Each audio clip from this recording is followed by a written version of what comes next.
Halo semuanya, udah siap buat diskusi materi keempat bareng kelompok 4? Anyway, kenalin aku Mailani yang akan memberikan materi buat diskusi kita hari ini.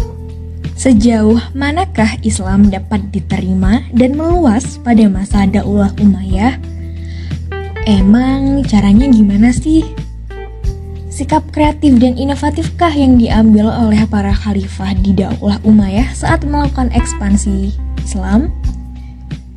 Well, pertanyaan-pertanyaan itu tadi akan dijadikan langkah awal pada diskusi kita hari ini.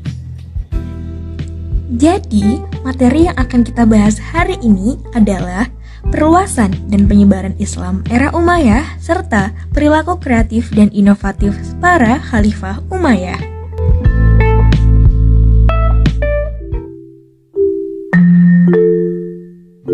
Oke, kita bakal diskusiin materi pertama kita, yakni perluasan dan penyebaran Islam di era Umayyah.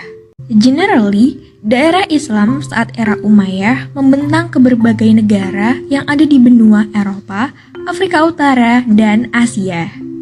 Untuk lebih dalamnya, kita bakal kupas satu persatu lewat pembagian berdasarkan kebijakan-kebijakan dari Khalifah dinasti Umayyah.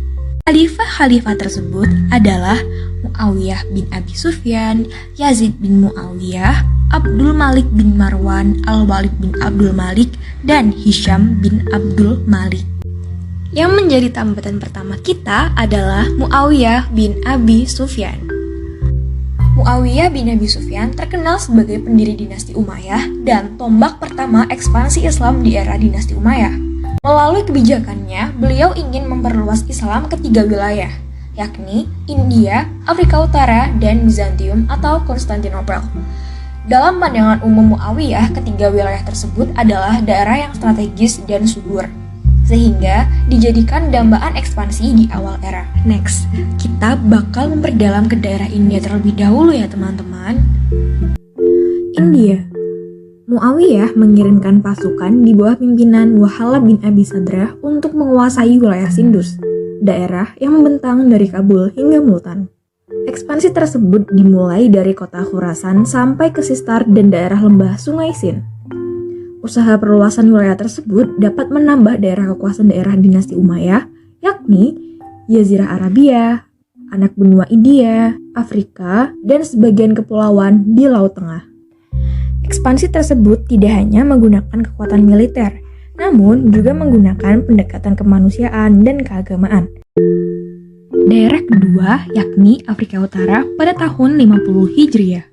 Penaklukan Afrika Utara didasarkan oleh dua alasan, yakni wilayah Afrika Utara mencakup perbatasan Mesir di bagian barat dan Afrika Utara merupakan daerah yang tunduk terhadap kekuasaan Bizantium. Berawal pada tahun 41 Hijriah, Muawiyah bin Abi Sufyan mengutus Muawiyah bin Hudayj untuk melakukan ekspedisi militer ke Ifkriyah.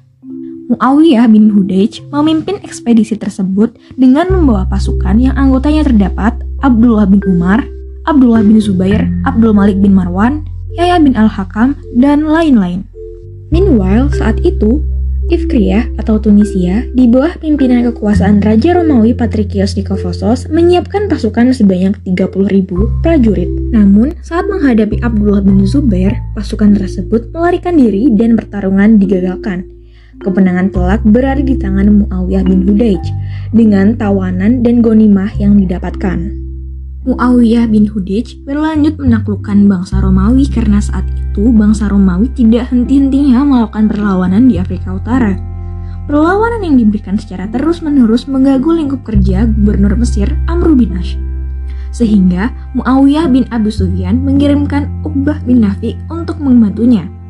Ekspansi yang dilakukan oleh Uqbah bin Nafi berhasil menguasai Libya, Tunisia, Kartago, serta kota Kairouan. Kota Kairouan pada akhirnya dijadikan untuk benteng pertahanan, pusat provinsi, dan pangkalan militer di Afrika Utara. Pada akhirnya, pasukan Romawi terusir ke Pulau Septah.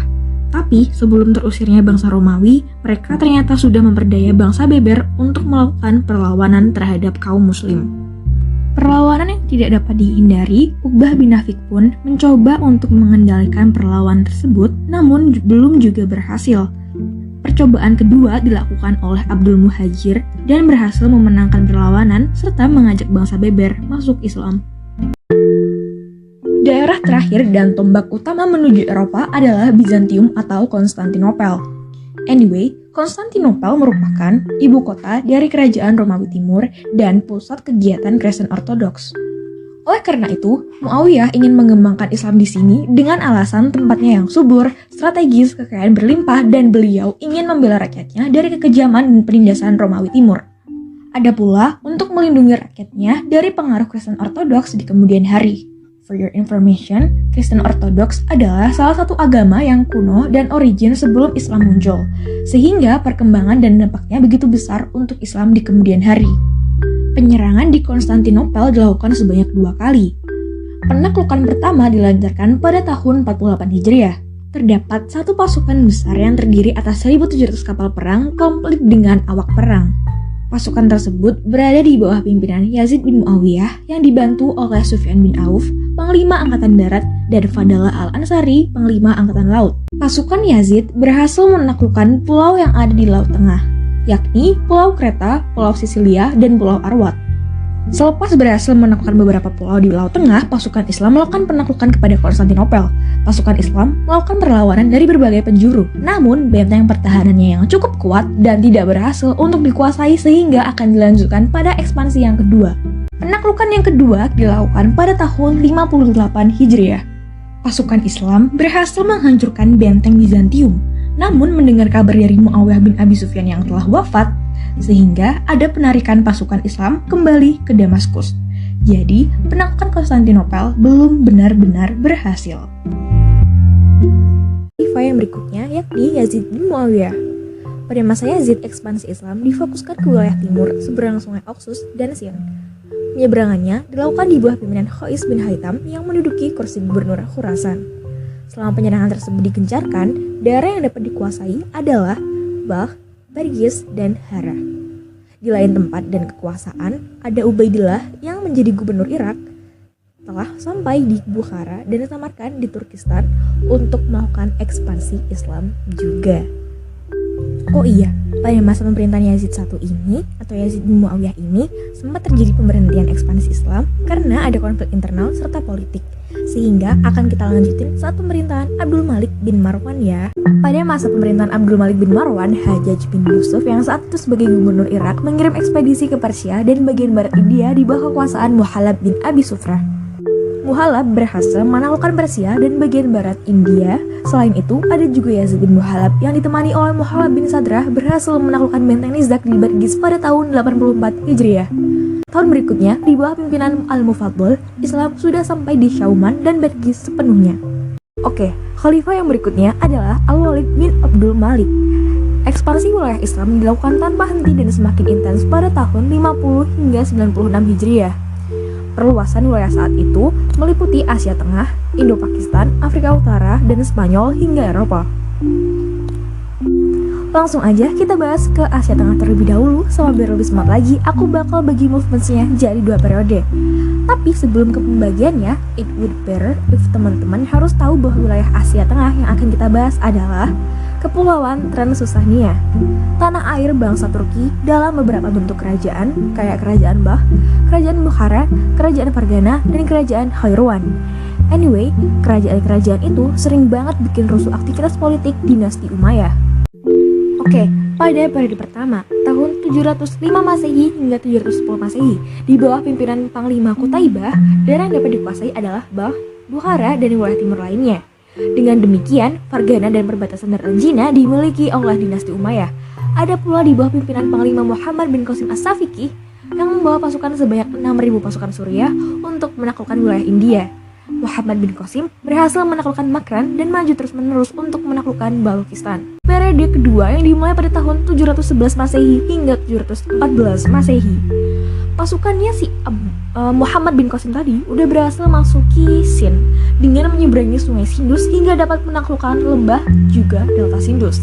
Kota yang dapat dikuasai seperti pelabuhan Daibul dan Nirun yang soon bakal dinamain Hyderabad. pada tahun 713 Masehi, penaklukan dilanjutkan ke utara sampai wilayah Multan di Punjab Selatan. Sejak saat itu, wilayah Sindh dan Punjab Selatan permanently owned by Muslim authority. Anyway, masih ingat kan sama Qutaibah di periode pertama tadi? Nah, di tahun 714 Masehi, Qutaibah kini melakukan penyerangan ke negeri Cina, Turkistan, dan berhasil menguasai Yasgard. Kita lanjut ke Afrika Utara ya teman-teman. Tapi tadi kan Afrika Utara udah jadi daerah kekuasaan Islam. Well, for information, jadi sebelum pemerintahan Al-Walid, terutama pada masa Khalifah Abdul Malik bin Marwan, wilayah Afrika Utara melepaskan diri dari dinasti Umayyah. Masih ingat sama bangsa Beber? Bangsa Beber benar-benar melakukan pemberontakan berulang-ulang kali. Dan oleh karena itu, Al-Walid bin Abdul Malik mengirimkan pasukan di bawah pimpinan Hasan bin Nu'man al-Ghassani agar menyerang tentara Romawi dan menghadang mereka dari Afrika Utara. Alhasil, bangsa Beber berhasil ditumpas serta seluruh wilayah Afrika Utara sampai pantai Atlantik masuk kembali ke wilayah Islam. Sejak saat itu, Hasan bin Nu'man dijadikan gubernur pertama Afrika Utara yang sebelumnya daerah tersebut masuk ke daerah Mesir. Sepeninggal Hasan, Musa bin Nusair diangkat menjadi gubernur untuk Afrika Utara pada awal Al-Walid I. Selain itu, Musa mengatasi pemberontakan dari bangsa Beber dan Romawi, sehingga berhasil menaklukkan kota Tanjah, Setah, kota Majorca, Minorca, Ivica, dan perbatasan Spanyol. Keberhasilannya dapat membuka jalan bagi pasukan Islam untuk menaklukkan Spanyol di Eropa. Dan daerah berikutnya adalah salah satu puncak peradaban Islam, yakni daerah Andalusia atau Spanyol. Spanyol merupakan wilayah bagian kerajaan Romawi, namun berhasil dikalahkan oleh bangsa Gotik sehingga pemerintahannya berubah menjadi zolim. Banyak oknum yang melakukan pemerasan pajak dan pemaksaan pemindahan agama dari Yahudi ke Kristen Ortodoks. Hal tersebut sangat berbanding terbalik dengan ajaran Islam. Anyway, keberhasilan bangsa Gotik di bawah pimpinan Roderick membuat dirinya berambisi untuk menguasai wilayah Afrika Utara. Kepulauan Septa yang dikuasai di Graaf Julian berhasil direbut oleh Roderick. Dan pada akhirnya Julian meminta bantuan pada Musa bin Nusair. Lalu pada tahun 91 Hijriah, Musa bin Nusair menyerang Spanyol atas izin Al-Walid. Musa mengirim pasukan sebanyak 500 personel yang terdiri atas pasukan berkuda serta pejalan kaki di bawah pimpinan Tarif bin Malik. Kemenangan telah diraih oleh pasukan Islam. Mendengar kemenangan tersebut, Musa bin Nusair mengirimkan pasukan yang lebih besar untuk menyerbu semenanjung Iberia. Musa menyeru Torik bin Ziyad untuk memimpin 7.000 tentara yang terdiri dari bangsa Beber. Pasukan Torik menginjakkan kaki di Jabal Torik dan disambut oleh Roderick dengan 100.000 tentara. Torik melihat adanya ketidakseimbang kekuatan sehingga ia meminta pasukan tambahan sebanyak 5.000 tentara kepada Musa. Jadi, pasukan Islam berjumlah 12.000 orang. Terjadilah pertempuran dari kedua pasukan itu di Sungai Guadalete atau Lembah Baka pada tanggal 28 Ramadan dan berlangsung selama 8 hari. Selama pertempuran berlangsung, pasukan Roderick benar-benar tidak bersemangat. Jadinya mereka kabur dan pasukan Roderick berkurang banyak. Roderick mendapatkan tekanan batin hingga ia menceburkan diri ke Sungai Guadalete dan tewas. Tewasnya Roderick saat pertempuran di Sungai Guadalete mengakibatkan padamnya semangat pasukannya, sehingga Panglima Torik bin Ziyad berhasil menguasai wilayah Sidonia, Carmona, Cordoba, Granada, dan Toledo. Musa bin Nusair juga melakukan ekspansi dengan memimpin pasukan menuju Carmona yang terkenal dengan perbentengan kuatnya. Selanjutnya, Musa berhasil menaklukkan Sevilla, capital city dari Spanyol, dan melanjutkan perjalanan ke Toledo untuk menemui Torik bin Ziyad. Pertemuan antara Torik dan Musa membuat pasukan Islam bertambah kuat. Kedua pasukan tersebut akhirnya menuju ke utara untuk menaklukkan Zaragoza, Barcelona, Aragon. Mereka melanjutkan ke timur laut hingga pegunungan Pirenia. Penaklukan terhenti karena Al-Walid memanggil mereka untuk kembali ke Damaskus. Namun sebelum mereka tiba di Damaskus, Al-Walid telah wafat terlebih dahulu. Yang menjadi penutup materi perluasan dan penyebaran Islam kali ini adalah Hisham bin Abdul Malik. Pada masa kekhalifahan Hisham bin Abdul Malik, pasukan Islam juga berupaya melakukan ekspansi ke wilayah Perancis.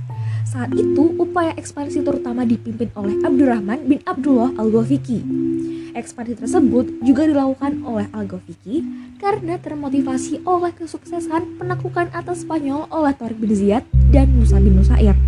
Bersama bala tentaranya, Al-Ghafiqi menyerang kota-kota seperti Bordeaux dan Poitiers. Dari kota Poitiers, Al-Ghafiqi berangkat untuk menyerang kota Tours. Tetapi dalam perjalanan itu, ia ditahan oleh Charles Martel. Hopefully, teman-teman belum bosan ya dengerin suaraku, karena kita bakal ngelanjutin materi kita ke perilaku kreatif dan inovatif Khalifah Umayyah. Fakta sejarah menyatakan bahwa para penguasa Daulah Umayyah tuh terkenal sebagai penguasa yang memiliki tekad dan keinginan kuat untuk menaklukkan daerah-daerah tadi. Khalifah atau penguasa tersebut ada Muawiyah bin Abi Sufyan. Beliau yang bertekad kuat untuk menaklukkan Konstantinopel. Konstantinopel itu dijadikan sumbu utama pemerintahan Romawi Timur dan kegiatan keagamaan Kristen Ortodoks.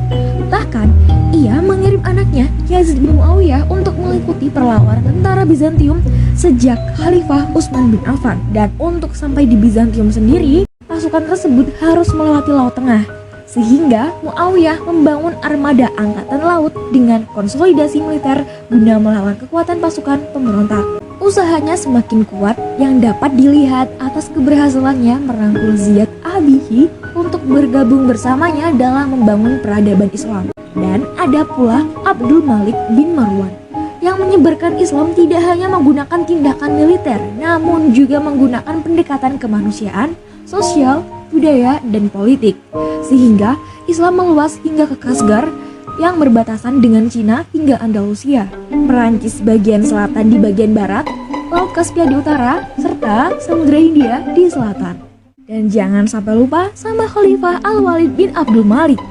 Beliau terkenal dengan kepiawaiannya dalam membentuk strategi dan taktik perang, sehingga terbentuklah kekuatan militer yang tangguh. Selain itu, beliau juga melakukan cross-check dan pembenahan serta peningkatan kualitas alat tempur secara mandiri, sehingga membangun pabrik senjata di Afrika Utara dan kapal perang di Teluk Raudah ada di Laut Tengah. Pengembangan itu juga membuatnya membentuk pasukan pengintai atau intel, Talaia, dan perombakan strategi yang awalnya hanya dua, yakni pasukan depan dan belakang, yang kemudian dibagi menjadi 5. Ada Qalbul Jaisi, Al-Maimanah, Al-Maisaroh, Al-Muqaddimah, Sakohal Jaisi.